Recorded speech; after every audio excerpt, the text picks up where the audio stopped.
नमस्कार, मैं हूं पूजा सिंह और आप देख रहे आर्यन टीवी नेशनल। हमारे छत्तीसगढ़ के इस खास बुलेटिन में स्वागत है आपका। चलिए रुक करेंगे खबरों का।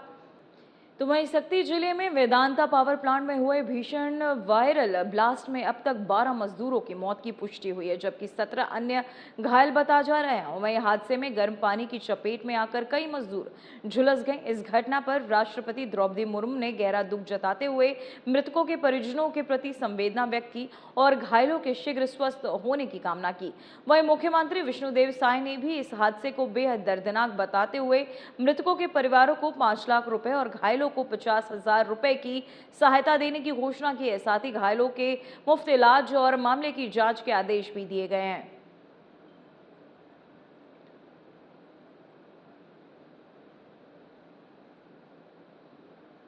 तो वहीं मुख्यमंत्री विष्णुदेव साय ने राज्य के सहकारिता व्यवस्था को मजबूत करने के लिए बड़ा कदम उठाते हुए 515 नए प्राथमिक कृषि साख सहकारी समितियों का वर्चुअल शुभारंभ किया।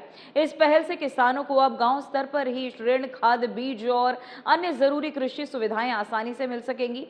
सरकार का उद्देश्य है कि किसानों को छोटी छोटी जरूरतों के लिए दूर न जाना पड़े और उन्हें समय पर सहायता मिल सके। नई समितियों के से जुड़ने से राज्य में पैक्स की संख्या आपको बता दें 2058 से बढ़कर 2573 हो गई है। वहीं इससे ग्रामीण क्षेत्रों में सहकारी नेटवर्क मजबूत होगा और किसानों की आय बढ़ने के साथ कृषि उत्पादन में भी सुधार की उम्मीद है। आज एक साथ 515 नई प्राथमिक कृषि साख सहकारी समिति, जिसको पैक्स बोलते हैं, इसके शुभारंभ के अवसर पर बड़ा सौभाग्य का विषय है कि पहले खाली हम और हमारे सहकारिता मंत्री और हमारे केदार गुप्ता जी और हमारे अधिकारी सहकारिता विभाग के उपस्थित होने वाले थे, लेकिन आज हमारी सरकार का कैबिनेट भी था और कैबिनेट की वजह से आप लोगों को इंतजार भी करना पड़ा है। इसके लिए क्षमा चाहेंगे, लेकिन मतलब खुशी की बात है कि हमारे कई मंत्रीगण आज इस समारोह में शामिल हुए हैं और ऐसे अवसर पर हमारे प्रदेश के कृषि मंत्री श्री रामविचार नेताम जी उपस्थित हैं, स्वास्थ्य मंत्री श्री श्याम बिहारी जायसवाल जी उपस्थित हैं, हमारे उद्योग मंत्री लखनलाल देवांगन जी उपस्थित हैं, हमारे शिक्षा मंत्री गजेंद्र यादव जी उपस्थित हैं, हमारे संस्कृति मंत्री श्री राजेश अग्रवाल जी उपस्थित हैं, हमारे गुरु खुशवंत साहब उपस्थित हैं, हमारे प्राधिकृत अधिकारी केदार गुप्ता जी उपस्थित हैं, हमारे सेक्रेटरी सहकारिता विभाग के प्रसन्ना जी उपस्थित हैं, राहुल भगत उपस्थित हैं सीएम सेक्रेटरी, और सहकारिता विभाग के सभी अधिकारीगण उपस्थित हैं और आप सब लोग विभिन्न जगहों से जुड़े हैं। हमारे सांसदगण, विधायकगण और हमारे अन्नदाता किसान भाई और बहनों, आप सभी को बहुत बहुत बधाई, बहुत बहुत शुभकामनाएं। और आप सबको मालूम है कि हमारे आदरणीय प्रधानमंत्री जी का नारा है सहकार से समृद्धि, और इसको मूर्त रूप देने के लिए हम लोगों का गौरव है कि हमारे देश के जो यशस्वी गृह मंत्री हैं आदरणीय श्री अमित शाह जी, उनके पास ये विभाग है। इसी से आप अंदाजा लगा सकते हैं कि सहकारिता का कितना महत्व हमारे देश में है। और जब से आदरणीय अमित शाह जी सहकारिता विभाग के मंत्री हैं, बड़ा तेजी से सहकारिता में देश विकास कर रहा है। और आज अगर हम सब लोग छत्तीसगढ़ में नक्सलवाद से मुक्ति पा रहे हैं, तो इसमें भी हमारे गृह मंत्री जी और आदरणीय सहकारिता मंत्री जी आदरणीय अमित शाह जी का बहुत बड़ा आशीर्वाद है। और पिछले 2 साल से जब से हम लोग सरकार में आए हैं, तब से माननीय अमित शाह जी सहकारिता पर भी बहुत जोर हमारे छत्तीसगढ़ में दे रहे हैं, क्योंकि ये सीधा सीधा हमारे किसानों से जुड़ा हुआ है, किसानों के हित से जुड़ा हुआ है। आज हमारे सहकारिता मंत्री हम लोग के बीच में नहीं है, वो पश्चिम बंगाल की ड्यूटी में है। उनको भी बहुत बहुत धन्यवाद कि आज एक साथ 515 पैक्स का हम लोग शुभारंभ कर पा रहे हैं। तो ऐसे 515 पैक्स जहां जहां भी खुल रहे हैं वहां के किसानों को बहुत बहुत बधाई, बहुत बहुत शुभकामनाएं। और हमारे केदार गुप्ता जी इससे होने वाले लाभ के विषय में बताए हैं कि ये पैक्स के खुलने से कैसे लाभ होंगे। आपके गांव में ही आप सब लोगों को खाद, बीज, ये सब की सुविधा मिलेगी। उसमें 20,000 रुपये तक आप निकाल भी पाएंगे। इसका माइक्रो एटीएम भी इसमें लग रहा है। और पहले से ही 2058 पैक्स हमारे प्रदेश में कार्यरत है, उसमें आज 515 पैक्स फिर जुड़ रहा है। तो इसमें निश्चित रूप से किसानों को और सुविधा होगी। और शीघ्र ही हम लोग लोक सेवा केंद्र भी खोलेंगे। इसमें भी 25 से ज़्यादा सहकारी सेवाओं का लाभ किसानों को मिलने वाला है। तो इस तरह से आज का ये दिन हमारे किसानों के लिए बहुत ही सौभाग्य का दिन है। मैं एक बार फिर से सभी अन्नदाता किसान बंधुओं को और आप सभी लोगों को सबका बहुत बहुत धन्यवाद करते हुए, शुभकामना देते हुए अपनी बात समाप्त करता हूं। जय हिंद, जय छत्तीसगढ़। तो वहीं रायपुर में पंडित दीनदयाल उपाध्याय ऑडिटोरियम में नारी शक्ति वंदन अधिनियम के तहत एक विशेष कार्यक्रम आयोजित किया गया। ये कार्यक्रम महिलाओं के सम्मान और उनके सशक्तिकरण को समर्पित रहा।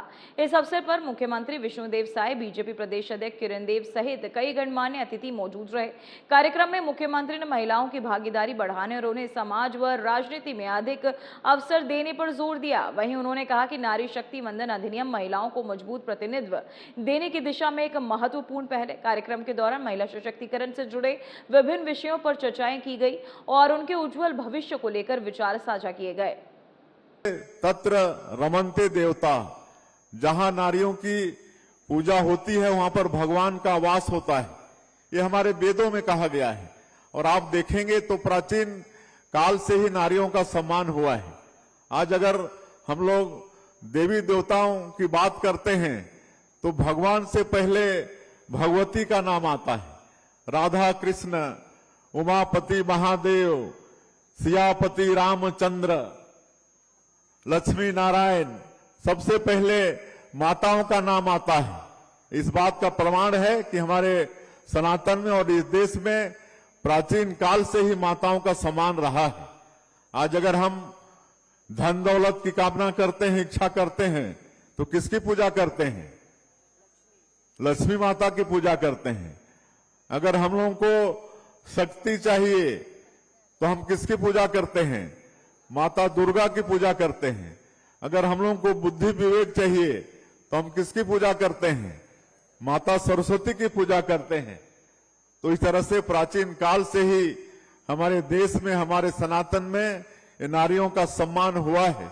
और जिस तरह से पूर्व वक्ताओं ने कहा है कि ये जो नारी शक्ति वंदन अधिनियम है, इसके लिए काफी पहले बातें हुई, काफी प्रयास भी हुए, लेकिन वो आज अमली जामा पहनाने का काम आज अगर हो रहा है तो हमारे देश के यशस्वी प्रधानमंत्री नरेंद्र मोदी जी के करकमों से हो रहा है। आज इस देश में कई ऐसे काम जो लगता था कि कभी पता नहीं ये सब काम होगा कि नहीं, आज जिस तरह से जम्मू और कश्मीर में पहले चलता था 2 प्रधान, 2 निशान, 2 विधान, ऐसा चलता था। जम्मू कश्मीर में अलग से वहां पर 2 प्रधान होते थे, 2 निशान, 2 होते थे। और इसका विरोध हमारे डॉक्टर श्यामा प्रसाद मुखर्जी विरोध करते करते शहीद भी हो गए। पंडित दीनदयाल उपाध्याय जी वो शहीद हो गए। और ये सब काम कि पता नहीं जम्मू कश्मीर से कभी धारा 370 हटेगा कि नहीं, कभी इस देश से ट्रिपल तलाक बिल वो पास होगा कि नहीं। लेकिन सौभाग्य है 140 करोड़ भारतवासियों का कि आज हम लोग को नरेंद्र मोदी जी जैसा प्रधानमंत्री मिले हैं, जो हमारे जो महापुरुष हुए उनके सपने को पूरा करने का काम आज कर रहे हैं। आज ऐसा बोलते थे कि धारा 370 तो कभी हटेगा ही नहीं, खून की नदियां बह जाएंगी। हमारी मुस्लिम माता बहनों के सम्मान के लिए ट्रिपल तलाक बिल कभी पास ही नहीं होगा।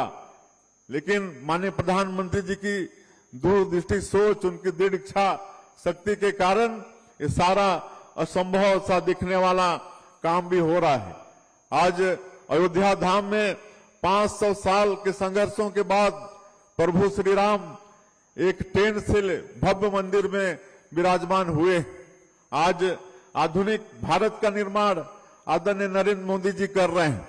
ऐसा आधुनिक भारत जो शांति प्रिय है, किसी को छेड़ता नहीं है, लेकिन कोई छेड़ता है तो उसको छोड़ता भी नहीं है और दुश्मनों को घर में घुस के मारता है। ऐसा नए भारत का निर्माण आज माननीय प्रधानमंत्री जी ने किया है और सबका साथ, सबका विकास, सबका विश्वास और सबका प्रयास, इसको मूल मंत्र मानते हुए आज 140 करोड़ भारतवासियों का विकास के लिए रात और दिन काम कर रहे हैं।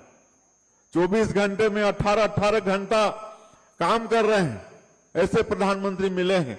और आज जो वर्षों से बातें होती रही कि हमारी माता बहनों को, जो आबादी का आधा 50% है, उनको देश के विकास में निर्णयकर्ता भी बनाना है, आज वो उसको अमली जामा पहनाने का काम करने वाले हैं। इसलिए 3 दिन का ये विशेष सत्र बुलाया है। इसके लिए पूरे छत्तीसगढ़ की जनता की तरफ से, माता बहनों की तरफ से, आप सब लोगों की तरफ से देश के यशस्वी प्रधानमंत्री जी का बहुत बहुत धन्यवाद करते हैं, बहुत बहुत उनका साधुवाद करते हैं। और जिस तरह से माननीय प्रधानमंत्री जी ने अपने 12 साल के कार्यकाल में नारियों का सम्मान बढ़ाने का काम किया है, उसका वर्णन सुश्री सरोज पांडे जी ने किया है। बेटी बचाओ बेटी पढ़ाओ, सुकन्या समृद्धि योजना, महतारी बंधन योजना, ये सब आदरणीय प्रधानमंत्री जी ने किया है। आज नारियों का सम्मान बढ़ाने के लिए ये देश का जो सर्वोच्च पद है, राष्ट्रपति का पद, उसमें भी आज हमारी एक बहन और वो भी जनजाति समाज का श्रीमती द्रौपदी मुर्मू वो विराजमान है। तो इस तरह से लगातार सम्मान बढ़ाने का काम आदरणीय प्रधानमंत्री जी ने किया है। हम लोग छत्तीसगढ़ में भी कर रहे हैं। छत्तीसगढ़ में भी लगातार महतारी हमारी माता बहनों का सम्मान बढ़ाने का काम हुआ है। पंचायती राज में 50% आरक्षण हमारी बहनों माताओं के लिए है। और आज अगर हम एक्चुअल गिनती करते हैं तो आज उसमें प्रतिनिधित्व 57% हमारी माता बहनों का है। त्रिस्तरीय पंचायती राज में 50% आरक्षण में आ जाते हैं और 7% अभी जो काबिल हैं वो आ जाते हैं। बाकी सभी काबिल हैं, ऐसा मैं नहीं कह रहा हूं कि सभी काबिल हैं। और 57% आज त्रिस्तरीय पंचायती राज में महिलाओं का प्रतिनिधित्व है। आज हमारे विधानसभा में भी स्थिति। तो वहीं शक्ति जिले के वेदांता पावर प्लांट में बड़ा हादसा हो गया, जहां वायरल में आपको बता दें, वायलर में ब्लास्ट होने से गर्म पानी की चपेट में करीब 2 दर्जन मजदूर आ गए। इस दर्दनाक घटना में अब तक 12 मजदूरों की मौत की पुष्टि हुई है, जबकि 17 अन्य घायल बताए जा रहे हैं। हादसे के बाद मौके पर अफरा तफरी मच गई और राहत व बचाव कार्य शुरू किया गया। मामले पर उद्योग एवं श्रम मंत्री लखनलाल देवांगन ने बयान देते हुए कहा कि शक्ति और कलेक्टर को जांच के आदेश दिए गए हैं। उन्होंने मृतकों के परिजनों और उचित मुआवजा और घायलों के बेहतर इलाज के लिए निर्देश भी दिए। साथ ही उन्होंने कहा कि श्रम कानून के तहत दोषियों पर सख्त कार्रवाई की जाएगी।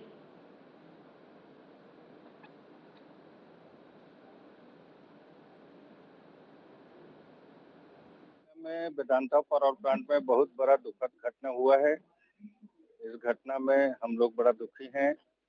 अभी जैसे कलेक्टर साहब से बात हुआ, कलेक्टर, एसपी, एसडीएम, श्रम विभाग के अधिकारी, अपने स्वास्थ्य सुरक्षा के अधिकारी सब पहुंच गए हैं।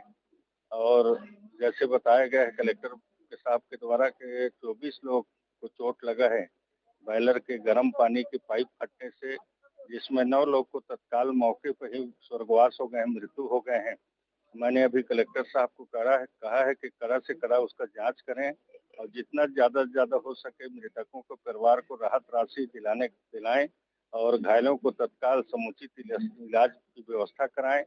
और जो भी श्रम कानून के अंतर्गत नियम प्रक्रिया है वो सारी नियम प्रक्रिया के साथ कड़ी से कड़ी तो वहीं बिलासपुर में डिप्टी सीएम अरुण साहब ने डॉक्टर भीमराव अंबेडकर की 135वीं जयंती के अवसर पर जेल चौक स्थित उनकी प्रतिमा पर माल्यार्पण कर श्रद्धांजलि अर्पित की।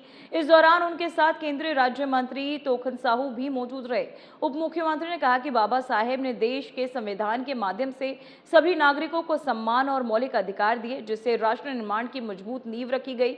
उन्होंने कहा कि समाज में समरसता और सम्मान अवसर की परिकल्पना अंबेडकर जी की सोच का हिस्सा थी। अरुण साहब ने यह भी कहा कि केंद्र सरकार नारी शक्ति वंदन अधिनियम जैसे कदमों के जरिए उनके विचारों को आगे बढ़ा रही है और महिलाओं के सशक्तिकरण पर विशेष ध्यान भी दिया जा रहा है।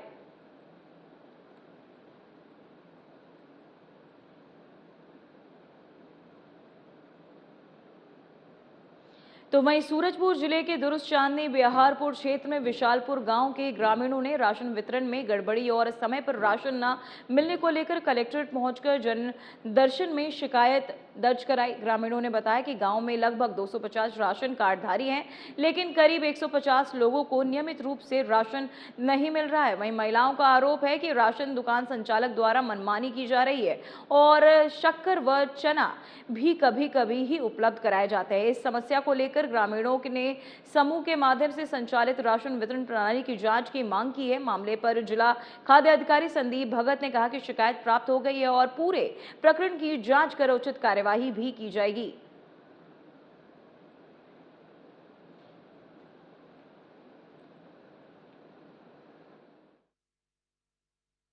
सर देखिए, हम लोग के यहाँ चावल मिलता नहीं है। कुछ लोगों का, कुछ लोग को मिलेगा, कुछ लोग को नहीं मिलेगा। ऐसे करके हर माह का घोटाला करते हैं लोग। इसलिए आज पूरे पब्लिक को के साथ हम लोग आए हैं यहाँ पे। इससे पहले कहाँ शिकायत की थी? इससे पहले एसडीएम मैडम के पास शिकायत हुआ है। वो बोले कि जांच करवाएंगे और अभी तक कोई जांच नहीं हुआ है। देखिए क्या है, ज्यादातर लोग के घर में खाने के लिए भी व्यवस्था नहीं है। वो सब खाद्य, सरकारी खाद्य के भरोसे रहते। आज के जनदर्शन में ग्राम विशालपुर विकासखंड उर्गी के लोग आए हुए थे। इस संबंध में खाद्य निरीक्षक से जांच कराने के पश्चात यदि दुकान संचालक गड़बड़ी मिलती है तो उसके खिलाफ कार्रवाई की जाएगी। तो वहीं कोरबा के कोसगई माता मंदिर के नीचे भीषण आग लग गई, जिससे इलाके में अफरा तफरा मच गई। आपको बता दें, अफरा तफरी मचने से लोग हड़कंप भी देखने को मिला लोगों में। वहीं बताया जा रहा है कि आग की शुरुआत एक होटल से हुई और देखते ही देखते कई दुकानें तक फैल गई। उस समय मंदिर में दर्शन के लिए पहुंचे श्रद्धालुओं में भगदड़ जैसी स्थिति बन गई। हालांकि लोगों ने भागकर अपनी जान बचाई और बड़ा हादसा टल गया। आग की चपेट में सड़क किनारे खड़ी एक कार भी आ गई, जो पूरी तरह जलकर खाक हो गई। फिलहाल आग लगने के कारणों का पता नहीं चल सका है और प्रशासन जांच कर रहा है।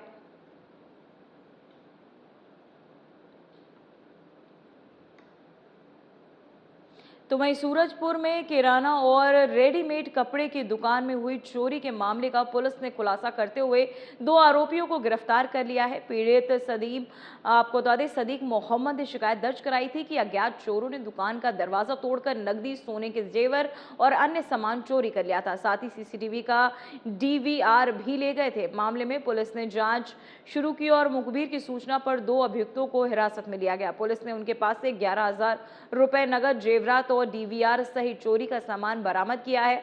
आरोपियों को न्यायालय में पेश कर न्यायिक हिरासत में भेज दिया गया है।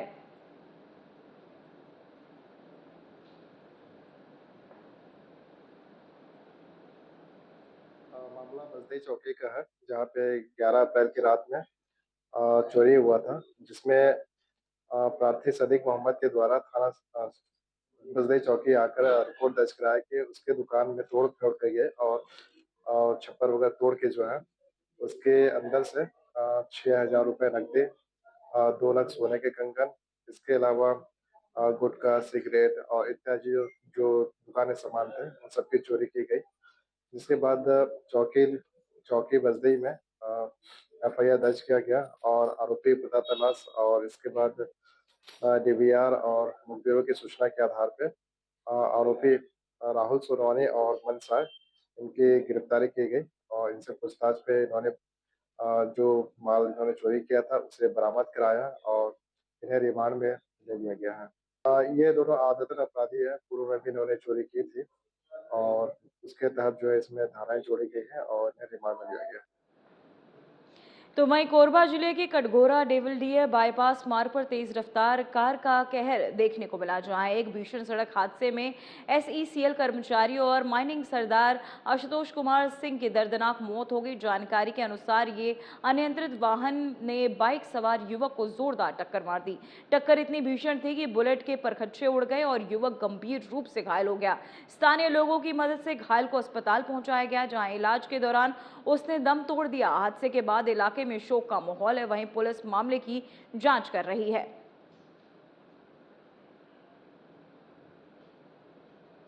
तो वहीं तिल्दा नेवरा में एक युवक अपनी चाची और 15 वर्षीय बच्ची को बाइक पर लेकर जा रहा था, तभी एक तेज रफ्तार ट्रेलर ने उन्हें टक्कर मार दी।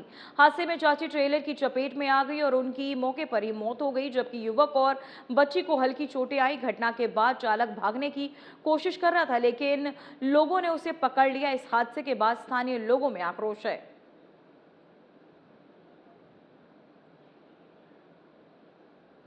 फिलहाल हमारे छत्तीसगढ़ में इतना ही। मुझे दीजिए इजाजत। नमस्कार।